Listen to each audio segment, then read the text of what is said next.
Music. The sweet assembly of sounds the ancient Greeks called the gift of the gods. It's a vital part of cultures around the world, and can be a rewarding part of any day. Some people of extraordinary talent have even risen to fame and fortune as what is known as musicians. You have chosen to learn how to make music yourself with this video. We're going to teach you how to play the cowbell. The cowbell is a rewarding instrument to master. This wonderful percussive instrument has many intricacies, but you'll find it's easy to learn. The first thing you'll learn is the proper way to hold the cowbell. To start with, here are 2 examples of how not to hold the cowbell. Hold your hand as shown here. Now make a claw with your hand like so. Think of an eagle's claw. That's it. Now simply insert the shallow end of the cowbell into position and squeeze. Give a few rough taps to make sure the cowbell is secure. Are you still holding the cowbell? You've done it! You can now properly hold a cowbell. There are a number of positions you can play the cowbell. This is called seated position. It's popular because it provides adequate spinal support for the cowbell player. Some players prefer standing position. Prone position is a somewhat unorthodox position favored by Germans. This position, which is very popular these days, is known as Bruce Dickinson's position. Find a position that's most comfortable for you, and we'll begin playing. First, you must find due north with a compass. Modern science has proven that a cowbell sounds its best when facing due north. If you're facing another direction, you may notice a significant drop-off in the quality of a cowbell sound. A drumstick, usually made of wood, is used to strike the cowbell, but you can explore other items to strike the cowbell.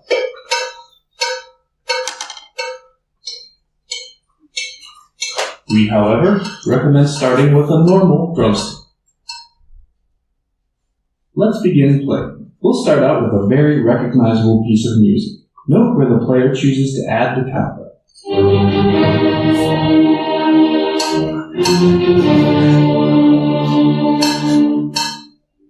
There. See how riveting the cowbell can be? It adds that little extra bit of magic to any music. Let's have a different one. This time, modern music. Here is the song without the presence of cowbell.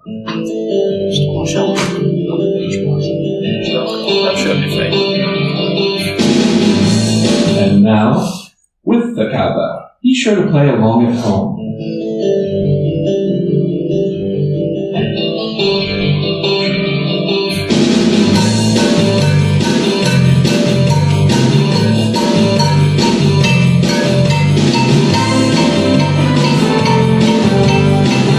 Excellent. Now you're on your way to playing the cowbell. Remember, practice makes perfect. It's said you can learn a lot about someone by walking a mile in his shoes. The same is true for a cowbell, except a cowbell has no shoes or feet. So simply learn by walking a mile and playing your cowbell. Soon you'll have found that you too can master the cowbell. And once you master it, you'll find you want to hear the cowbell more and more.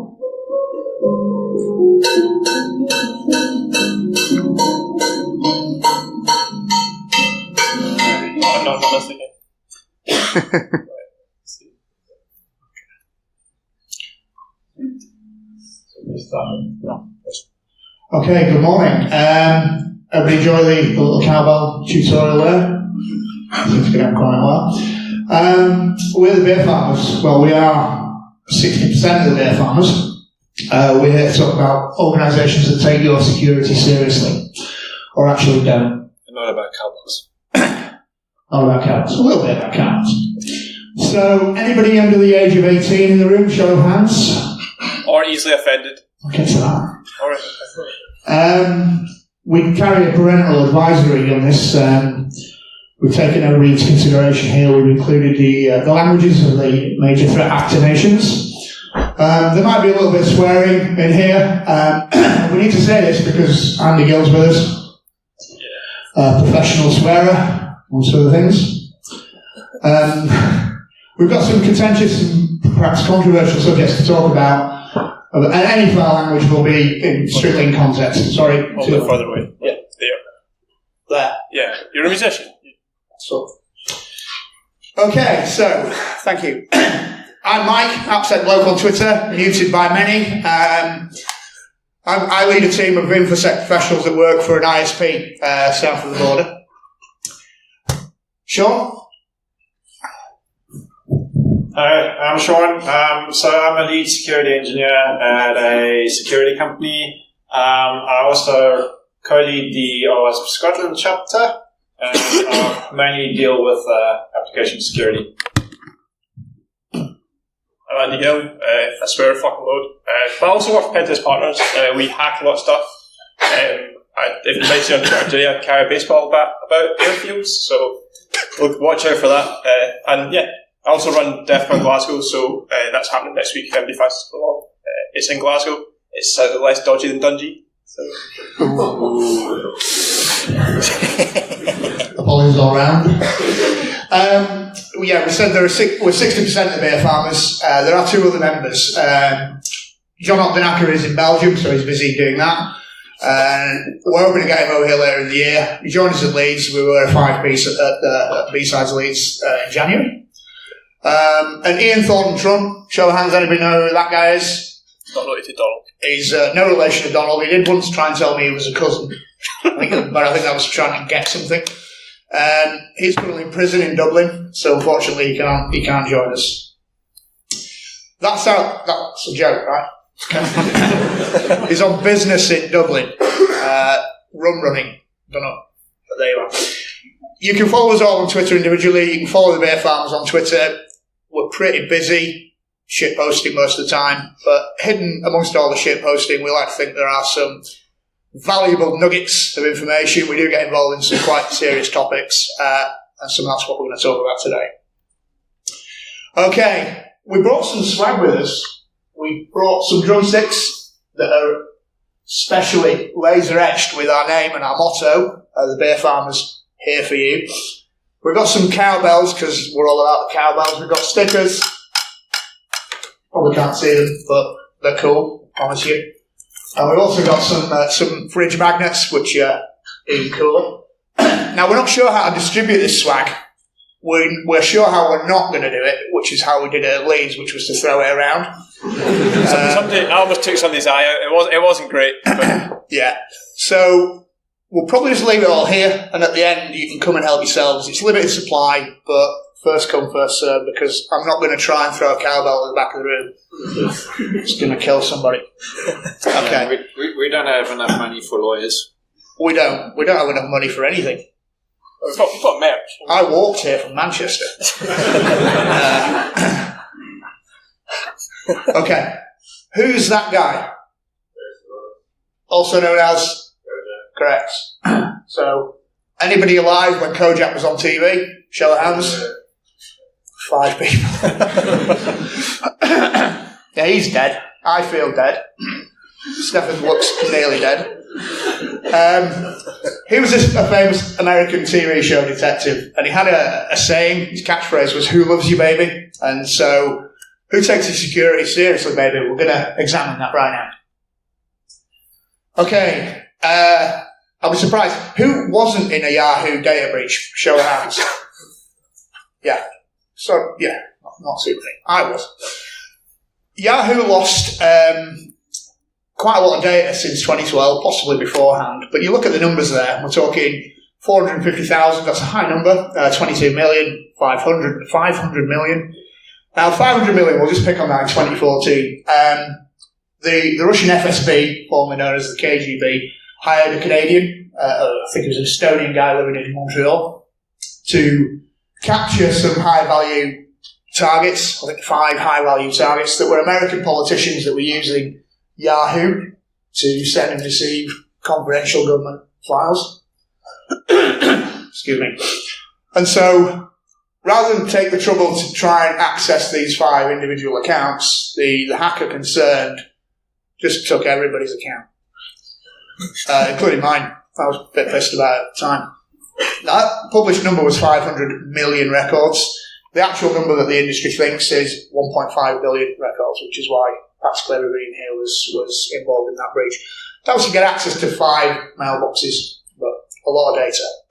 So historically, I think it's fair to say that Yahoo has failed abysmally taking your security seriously. Anyone know who this guy is? So I lifted that line from their website. They have top-rate security measures, bank grade, military grade, warship grade, in place to help protect you and your data when you use Facebook. That's actually a quote on their privacy page on their website. I'm not entirely sure they do, you know. Okay, so there's a fed-up looking Mark Zuckerberg in front of Congress at the back end of last year, talking shit, really, not giving much away in terms of what they were doing to protect your security or your privacy. And the numbers kind of stack up there. We've got 6 million records in 2013, 50 million records there. Anybody recognising that number will recognise it from being the Cambridge Analytica data breach, which was more than a breach, it was a complete scandal of collusion between Facebook, a private organisation with political bias, that was using your data it had harvested from an app that many users had innocently installed in Facebook to understand what your political persuasions were going to be in order to target you with marketing flattering to particular political organisations. And that was used allegedly in the pro-Leave campaign around Brexit, and it was also used heavily to influence American voting, again allegedly, in the USA as part of the Trump campaign. Just out of interest, who still has Facebook yet? Few show of hands. It's about understanding your threat level. Exactly.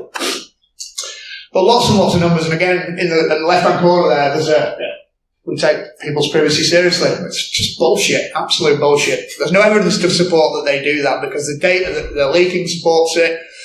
The number of times that Zuckerberg's up in front of Congress or having to apologise for something, that evidence is the fact that actually institutionally Facebook is failing to take your security seriously.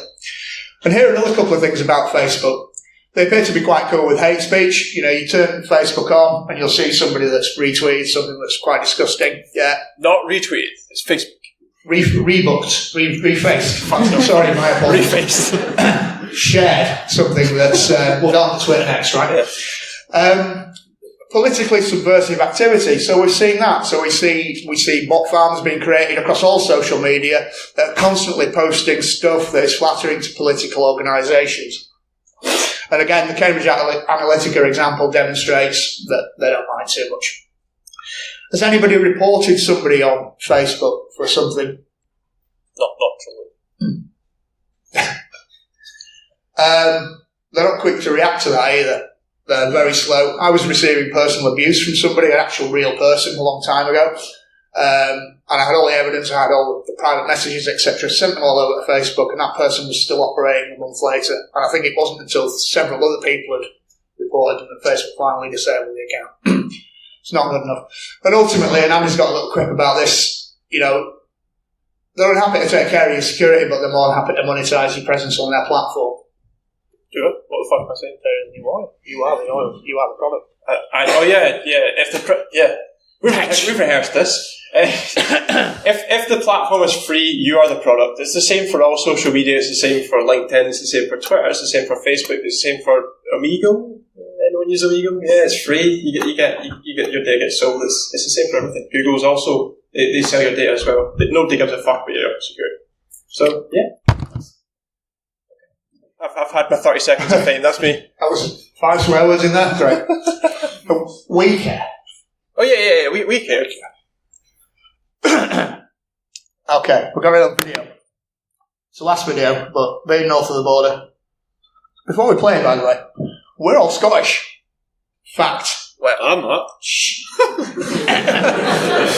Andy is Scottish and sounds Scottish. Yeah, I'm not from Dundee, but I'm Glaswegian, so. And I'm from Edinburgh, so I'm from Scotland, actually. You don't sound Scottish. No, I don't. But wait till we do Edinburgh and I get on the 8 shilling. And you live south of Edinburgh, don't you? Yeah.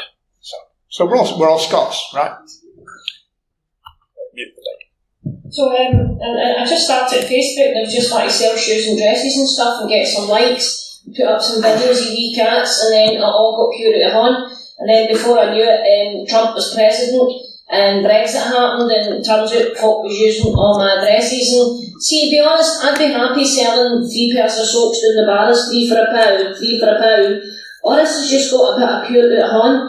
I like lights, I like cats, I like videos of wee monkeys holding accordions. And, I don't know why I'm getting my boss booted out of the list, but maybe leaving my fault. And I never even meant anything to go wrong. Before I knew Trump was president, I never knew people were stealing all the intelligence and all the addresses. Nothing to do with me, I was just doing my bit. I just like writing code and that, and algorithms and stuff.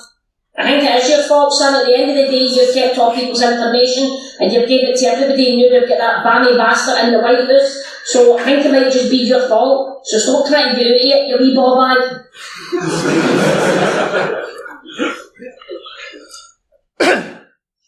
That's all true. Because Andy's big contribution to slide deck. My only contribution to the slide deck. It works so well. So here we have a current situation where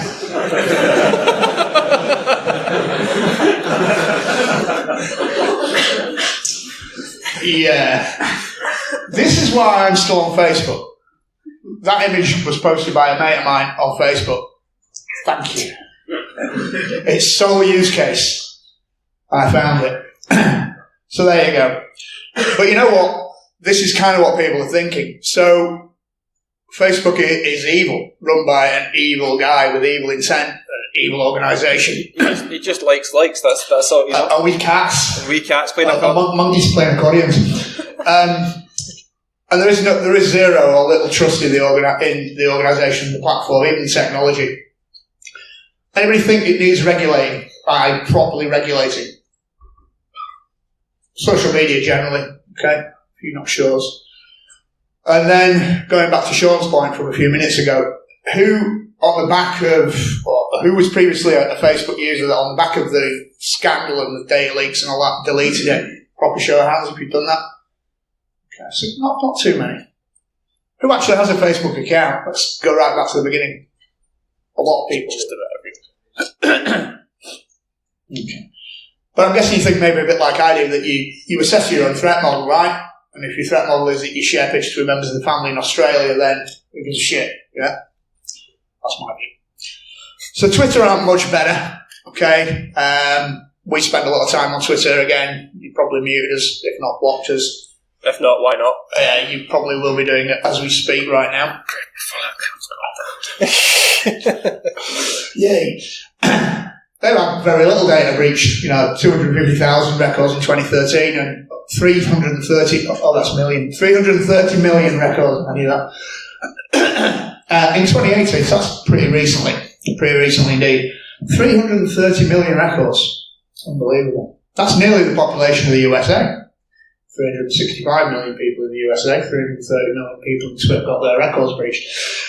And similarly to Facebook, they kind of don't do a right lot about propaganda, about racism, about sexism, about transphobia, etc., etc. You kind of get away with it. Oh, well, it's freedom of speech and all this sort of classic American bullshit. It's not. It's terrible. They're happy with politically motivated subversiveness. They're slow again to remove bad actors. Sorry. I'm used to seeing. I know. Yeah. You like hold it like here. Uncle's never hold the mic. No. You see Freddie Mercury last night? Yeah. He was kissing me. It's a different mic for us. And again, they're all about making money. From you, that hurts. So, it's not right. Oh no, that height. Don't just control me now.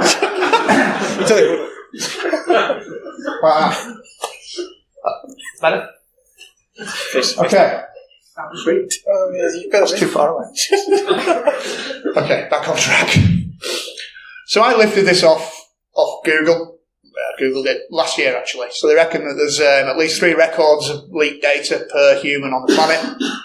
So roughly 7 billion humans exist on the Earth, and therefore you've got roughly 21 billion. And that's really from information around known breaches that have made their way into either the news, made their way into Have I Been Pwned, or similar services like that. But it's got to be significantly more numbers. Look at that. Now, the collection records that came out. The collection records that came out. Oh, right, okay. Did anyone hear about the collection records? The 1 terabyte of personal details, yeah?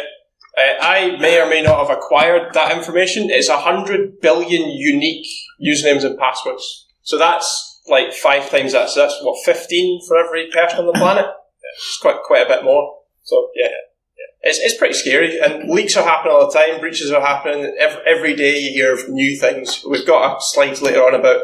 I think we've got a slide later on about all the different breaches and things. But it's quite scary. And all these companies are just hoarding your data. And some of them are less secure than others. You do have some that have things like bug bounty programs, which we'll talk about later on, that do try and secure them. People are having continuous security, so the keynote talked about kind of the secure development lifecycle sort of stuff, or didn't really, but anyway, that was the kind of TLDR. That was the synopsis of the talk. Nailed it. That's me, guys. I'm done. Indeed. And one thing we will talk about in a little bit more detail is attribution. I think there's a lack of an appetite from people to care about data leak unless we can attribute it back to an organisation. With the collection breaches, there wasn't any attribution, it was just data amassed over historical breaches. Okay. This is deliberate, it's not an accident. So who remembers nearly did it again. Nearly. Who remembers BA, British Airways, losing a load of card data around November time last year? Okay. So they fell prey to I would class it as a reasonably sophisticated attack, as in some setup was put into it to make it happen. A server was set up in Eastern Europe, an HTTPS certificate was ordered and acquired, a domain was registered that looked a bit like BA's website, and then they dropped the major JavaScript into some JavaScript in the website, in their payment page, and it took your payment card data and sent it off to Romania whenever you made a purchase with BA. So, it's kind of cool. Classic supply chain poisoning attack. So, this is something that we'll talk about again at the end of the presentation. But supply chain poisoning is on the up. Okay, it's something that we are. My organisation develops a lot of software. It's something that I'm particularly concerned by. In this example, 380,000 cards were stolen. So that's a big deal. It's the first big GDPR-esque breach since the GDPR came into existence in the UK last May. So it'll be interesting to see how the ICO handles this, given that it's a very large British institution that's dropped the ball. Actually, yesterday, so not GDPR related, but the FCA in the US. Has anyone heard of TikTok? Yeah, you see it on YouTube all the time.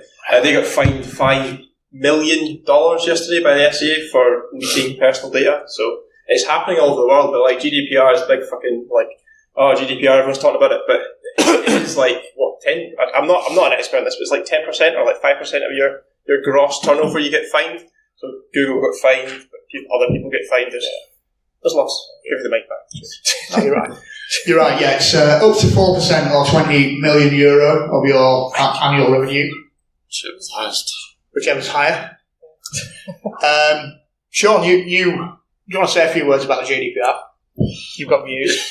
Yeah, so when GDPR came out, I had high hopes for it. I was hoping that companies would actually view it and start taking it seriously, especially when you're talking about 4% global turnover. That can be quite significant and add up really quickly.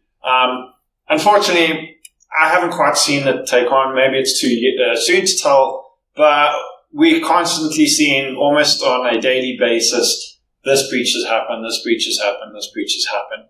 And just the other day on Twitter, someone was going on about an unhackable device and that, and they were telling about how GDPR is only focused on gaining consent, and they're missing the point of the other parts of GDPR, which are you have to allow for a removal of data, someone can request what data you're holding. So it's quite apparent that people still are missing the point of GDPR. And until we start seeing real fines issued and hampering companies and actually providing a incentive to follow and do the correct things, I don't think it's going to have much teeth. We shall see, eh? We'll see. Okay. In this particular case, it's of course a PCI DSS concern. Anyone familiar with the PCI DSS, Payment Card Industry Data Security Standard? So it's a bit like what came before anybody cared about the GDPR, specifically around card payment data. So Visa cards, debit cards, and that kind of stuff, MasterCard, etc. I think, because it's a per card fine, right? So per lost card, the PCI DSS will fine the organisation. I think that they're going to get badly beaten up by this, but time will tell. Okay, so we said we'd freshened up the talk from the one that we did at Leeds, so we have done. Collection 1 has been a thing since, or at least around the same sort of time. So in Collection 1, there were 773 million unique records. There was a lot of fighting on Twitter about it. Some people that we have regular contact with were going at other people that we have regular contact with about, well, it's just shit data, so who cares? Because we can't attribute it back to any organisation or any single leak. Well, that's bullshit. Who cares that it's unattributable? My data's in there. Some of them are. So by looking through the data dumps, some of them are attributable to sites. Like there's like 5 different collection dumps. They're various sizes, but the first one was anti-public. It's called anti-public, and it's attributable to various pornographic websites and Bitcoin exchanges. So that's why, wasn't it? Yeah, old data, but the new data and things were related to like the Yahoo breaches and other bits and pieces. The Collection 2 and Collection 3 and Collection 4 split out the different data, so whoever uploaded it and all the data, it was nice about it. So they segmented out the different categories. So you've got like banking data, you've got credit cards, you've got usernames and passwords, you've got forums, you've got like things like e-commerce sites, lots of things broken out. So it's not faceless data, it's quite a lot of data. So the Collection 1 was 773 million, but actually overall it's about 100 unique billion, so 100 billion unique sets of credentials, which is quite a big word list. So I haven't done the sort and unique in the actual password list yet, but I reckon there's probably about 50 or 60 billion unique passwords in there.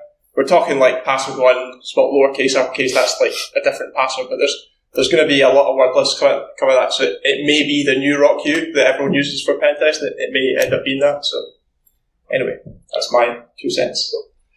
But nevertheless, it's an astonishing number. And again, going back to the idea that 21 billion records is now easily exceeding 100 billion records. And again, 100 billion records. Well, in how many years' time will be superseded by trillions? Who knows? Yeah, and again, that 100 billion is stuff that's come to the surface, which is hence the analogous iceberg there. So we're only really seeing what we're seeing.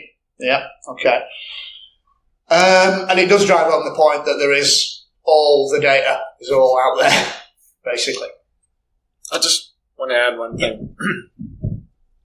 So I think a large contributing factor to a lot of this data is the change in databases. So going back in the past, you have your database stored somewhere in some back network. If you had some slight misconfiguration, it's not such a major issue. I mean, yes, it's not great, but it's not like anyone can suddenly get it. Now you're talking about AWS, S3 buckets, and suddenly some slight misconfiguration and the entire world can get it. Yeah. And you're constantly seeing this theme coming over and over and again. I think it was, the Reuters or something this week, or the Dow Jones, I can't remember. But again, they had a database open on the internet, found that it was easily accessible, no authentication.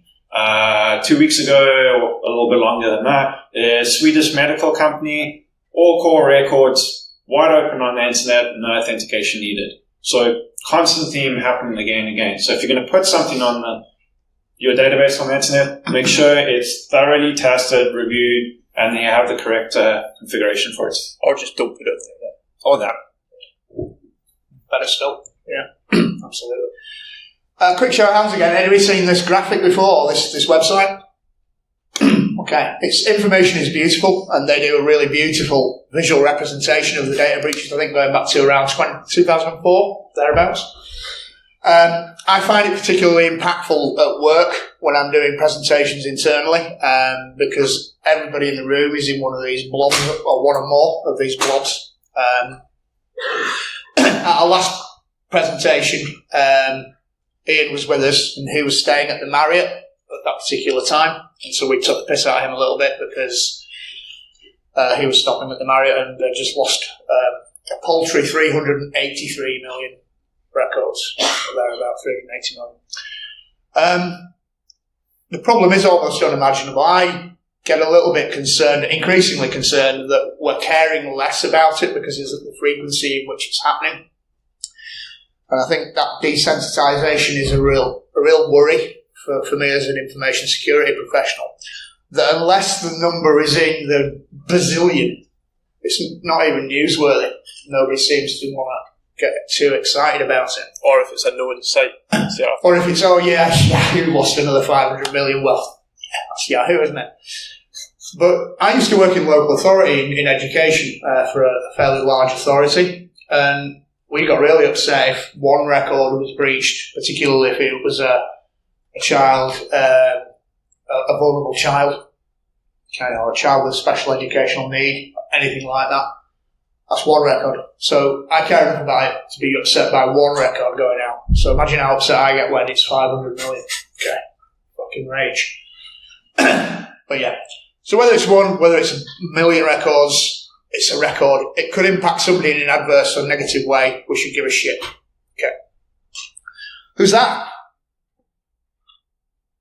No one knows. It's Dido Harding, the former CEO of TalkTalk. So I'll have a show of hands this time round. Who remembers the 2015 TalkTalk hack? Yeah, loads of people. So it's bad enough when you get attacked, and it's bad enough when you lose data, but what really compounds the situation, makes it worse, is how you handle the situation after or during or after the event. So it's a storyboard. Under quite some pressure, Dido Harding was the sole representative for the organisation that was shoved out in front of the news to talk the world through what was happening, because it was a live event when she was on TV talking about it. And she was fairly ill-equipped, should I say, to actually tell anybody what was happening, because she didn't know what was happening. So the first message that Dido put out was that there was nothing happening. Yeah, they weren't hacked. Some sort of technical issue. That was what was at play at the time to begin with. But the security industry, we're not stupid, we're pretty smart, and we caught really, really quickly and actually told everyone, well, yeah, you have been hacked. So she had to go on the telly and go, hell, we've been hacked. But she had an answer, she had attribution straight away. So it was Russia-based Islamic jihadists. That was a diversionary tactic, I think, just to go get the media to go off and look at what that fucking lies. Because it isn't anything, right? So they're taking them a lot of Googling to come to a conclusion that there aren't any such things. It's just buzzword bingo. We'll just pick a few words from the news and go, fuck it. That's what we'll use. Correct. And that's what happened. So while the media were busy doing that, they were preparing the next information package, which was by which time they'd realised that they'd lost data, but that no personal data had been breached. And I was like, okay, that's cool. TalkTalk customers, calm down. It's good. They've lost router serial numbers. It's fine. No problem. Or just IP addresses. Yeah, I know that's personal data. Some personal data may have been breached. We're not entirely sure. But some has gone. But we'll keep you posted. And then ultimately, and I'll let you just read this.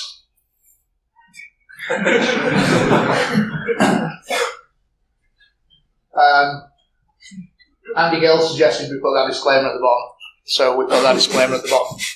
Just in case. But nobody's tried suing us yet. But as I've said many times, you can't take anything away from nothing, can you? That's true. Yeah, that's true. So it wasn't handled very well. Okay, the incident response here was terrible. But it didn't have incident. No, they didn't have an incident response. But they put the head of the organisation hung her out to dry, ultimately, or she hung herself out to dry by taking ultimate responsibility for going on TV and talking nonsense repeatedly. this is what the truth of the story was. It was a 15-year-old kid from Northern Ireland. He was a hacker, tell by the hoodie. That is actually a picture of him. 157,000 records, so not many. Not enough to get really too upset about, right? Drop in the ocean. Yeah. But it included customer data, but it included bank data as well. And it only took 48 hours, inside 48 hours, for scammers to start ringing TalkTalk customers pretending to be the organisation and getting them to do things, unwanted actions via social engineering. But it wasn't a Russia-based Islamic jihadist. It was just a kid. And that is a post-TalkTalk career picture of Dido Harding at the polo game.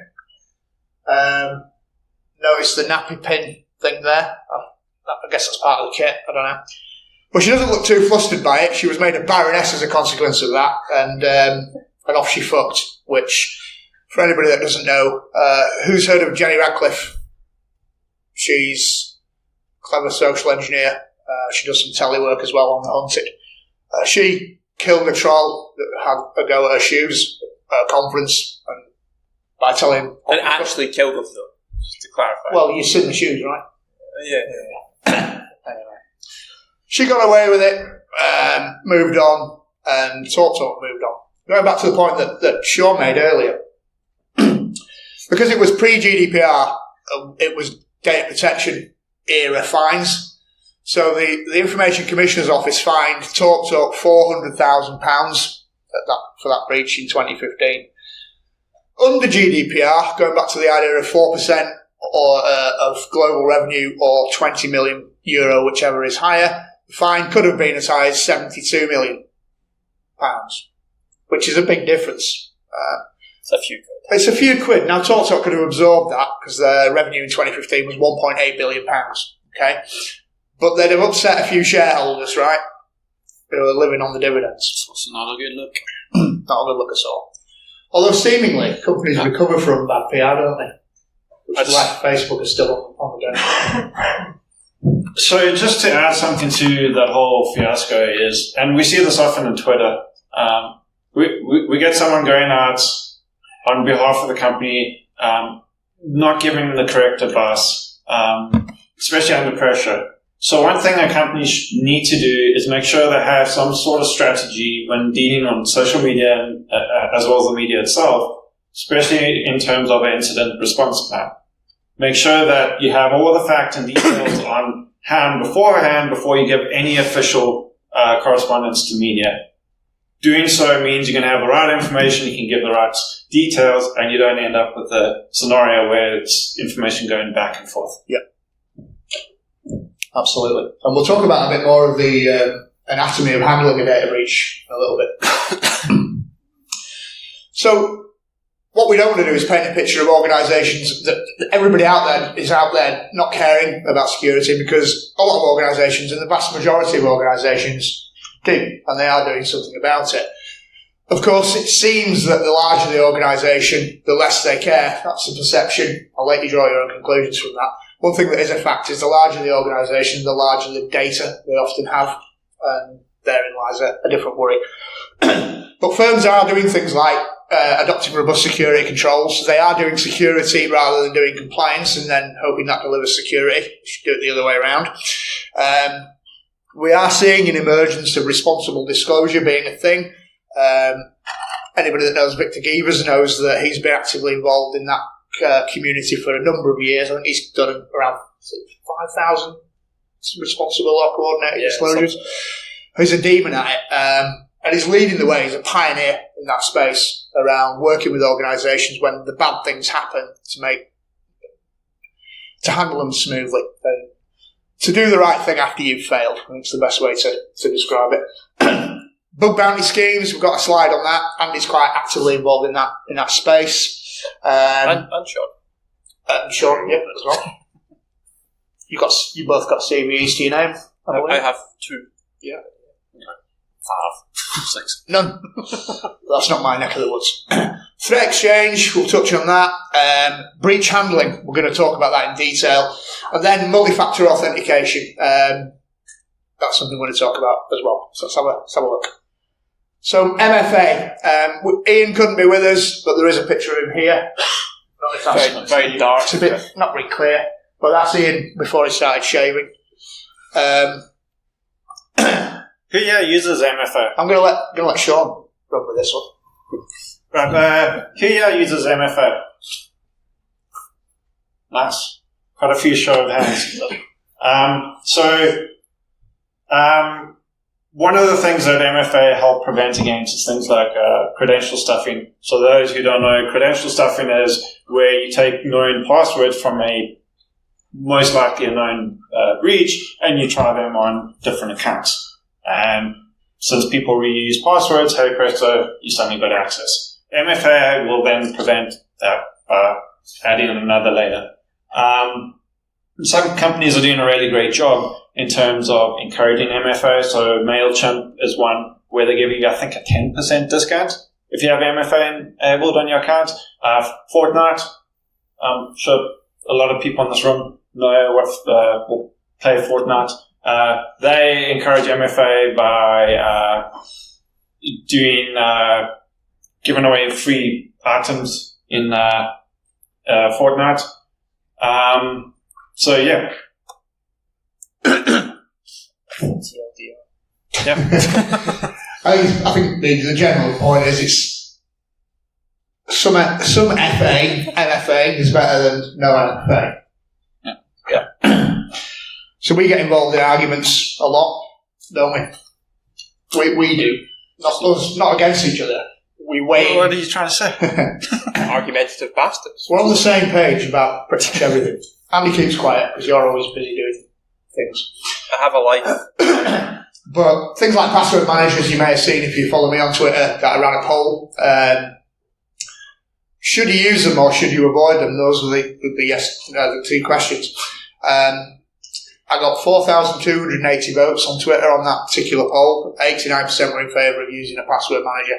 That was on the back of an article that went out about 2 or 3 days before. The SC magazine, Info Security magazine, and others had posted by a company called ISE that said that using a password manager was no better than using a text file, which I don't get it. I don't lose my shit often, but I lost my shit there. It wasn't ISE who said that. The article said it. InfoSec. Yeah. So I just wanted to set the record straight. And yes, I think the debate around MFA is how good is good MFA versus weaker 2FA. So there is an argument that SMS-based 2FA is inadequate. But for my mum, it's adequate, right? Because nobody's really going to go after my mum to get her credentials or to break into one of her accounts. She's not a high-value target. So for the vast majority of people, SMS-based 2FA is probably an adequate solution, even though it's not ideal. Okay. It's better than nothing. But it's better than not having anything.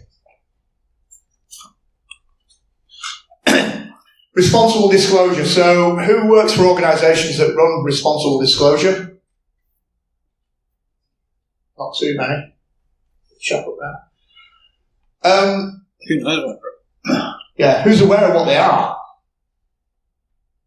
Okay, so not everybody. So that's the idea that you invite a security researcher or a hacker to notify you of a security vulnerability that they may have found on your web app or an API or whatever, and you give them a channel in which they can tell you in a responsible way. And there are various ways of doing it. You can put a page up on your website. You can deploy a security.txt file which has a standard, and they can go look for it if they find it. Here's an email address. Send us details of the vulnerability and we'll do something about it. Key thing is that you do something about it. If they cared enough to tell you that you've got a problem and not hack you, then you've got a bit of an obligation to get back and thank them for it and fix the shit. But you have some people who take this further step. So you have bug bounties, but you have some cunts that use ransom bounties. So they'll email a company saying, "Oh, I found an issue in your product. Pay me some money, I'll tell you about it," which is not the right way to do it. And that's not responsible. And that is not a responsible disclosure. That's just being a dick, basically. Irresponsible disclosure. Irresponsible disclosure. Okay, we're not really going to talk this through. This is Ian's baby, but it's the Helm-Gibbon scale of vendor dickishness. So this is the concept here is about scoring an organisation based on how well or badly they react to a public announcement of a problem in their floor. Do you want to do that one quick? So the company I work for, PTP, we reported an issue to quite a big hardware manufacturer for pre-authentication remote code execution. Reported it recently. And the company came back to us and said, yeah, the product's end of life. So we went back and we looked at their website and we looked at all the people that were selling it on behalf of them, and sure enough, it's still being actively sold. We went back to them and went, yeah, but you're actively selling like on a couple of million different sites. They went, oh no, we only tell our customers it's end of life if they ask. Like, that's not fixing the issue. So we've gone back to one of their probably bigger partners and said, look, this is the response to the vendor. And the partners have come back, because they sell quite a lot of the equipment. And they're like, well, we're going to like cut the contract if they don't fix it. So it's impactful. But yeah, that's probably a 35 points plus, which is bullshit bingo. But yeah.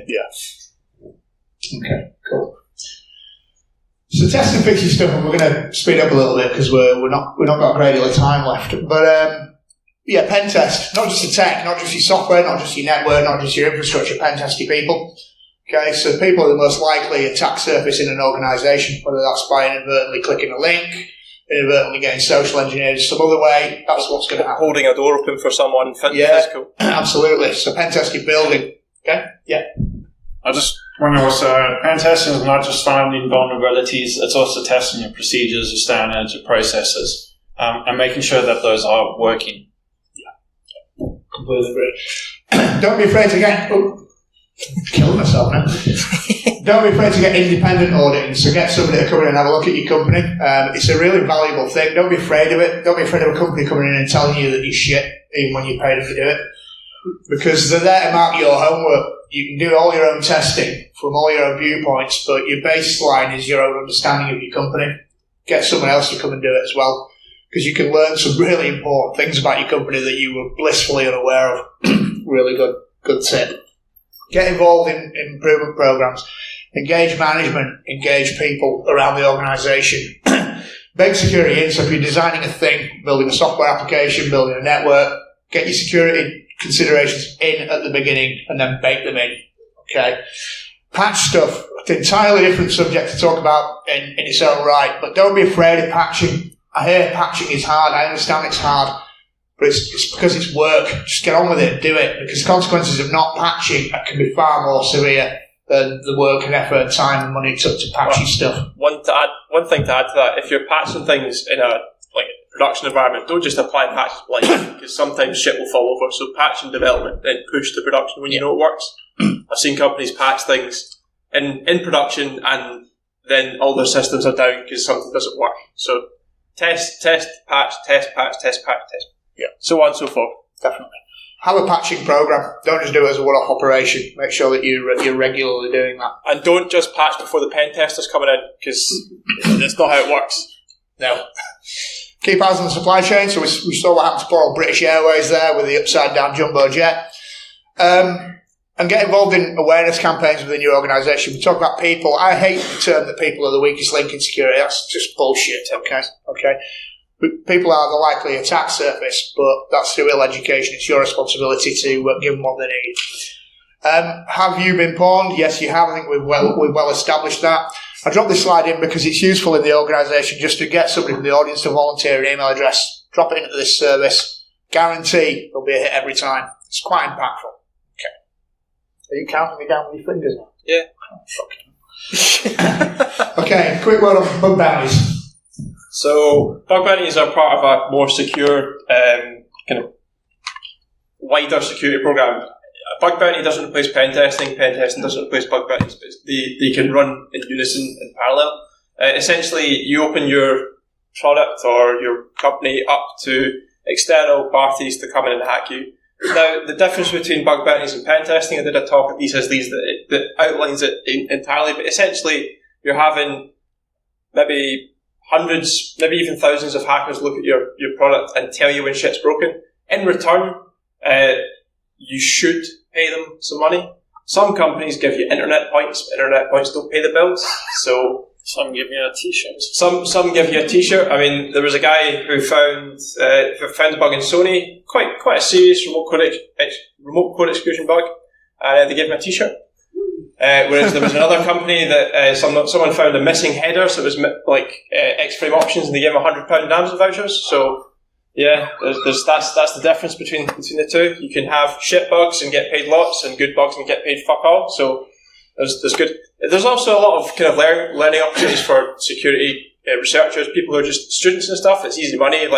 I've made quite a few quid on bug bounties. Some of you might have heard of Pornhub. They're quite a big company. If you haven't, don't Google it. But I found quite a lot of holes in that website. Some were security. Others weren't so much. But yeah, they're getting better. They started a bug bounty program 3 years ago, and they've now got a lot of holes, but less of them are security. So, yeah. Brilliant. Okay. Threat exchanges. You tend to find this in larger institutions like banks where they suffer the same risks. A lot of them use similar software platforms that are all 40 to 50 years of age. They share a lot of data about threat intelligence around common attacks that they're seeing, something that you can consider getting involved in. Okay, 5 minutes left. Quick whiz through this. So here's the idyllic scene before the breach. But the point is it will happen, so get ready for it. Because that's what it's going to feel like to begin with. Okay. Now, we all mess up, but how we react and respond is how we're defined and how we're judged, ultimately. So, when it happens, just admit it's happened. Don't spend the first 3 days in denial. Just get on with it. Move into your incident response. Don't blame somebody else. Don't blame a Russia-based cyber jihadist, because it's not likely to be them. It's probably you. It's your fault. Seek support. If you've got a local CERT team like we've got in the UK, the NCSC, don't be afraid. They've got clever people in there. They'll come in and help you out. Okay. You've got to notify the authorities. Doing or not doing is going to really hurt you. Get your information packaged together, and you've got, unless you're a comms provider, you've got 72 hours. If you're a comms provider, you've got 24 hours. So not a lot of time. Find out what happened and learn from it. That's really important. And improve. Take it on the chin. You'll feel a lot better for it, and so will your customers. Okay, quick. Just a very quick one. Who have heard about the breach with Discuss a while back? Nobody. Who heard the breach with Equifax? The difference between the two, Discuss handled it correctly, Equifax didn't, and that kind of proves the point. Deal with the breach correctly, you'll come out fine. Definitely. I was in the Time Hop breach, and their notification was exemplary. Okay, a long detailed email, but it was, yeah, we did it, we fucked up, but here's what happened, here's what we're going to do to make sure it never happens again. Going to leave vendors out. Get involved with the community, guys, that's what it's all about. Our medium is presenting. Music. Our medium is music. Of course it is, yeah. But we are active on Twitter. We write, we blog a lot of the time. I wrote a book. I've got physical. So just a quick pitch. I wrote a book. I've got a few physical copies with me. It's limited editions, £5. If you want to buy one off me, come find me. Cheers. Also, I need new exhaust for the car, so if you can buy one, that'd be great. That's all right. Okay. So that's it. We've been the Bear Farmers. Thank you very much.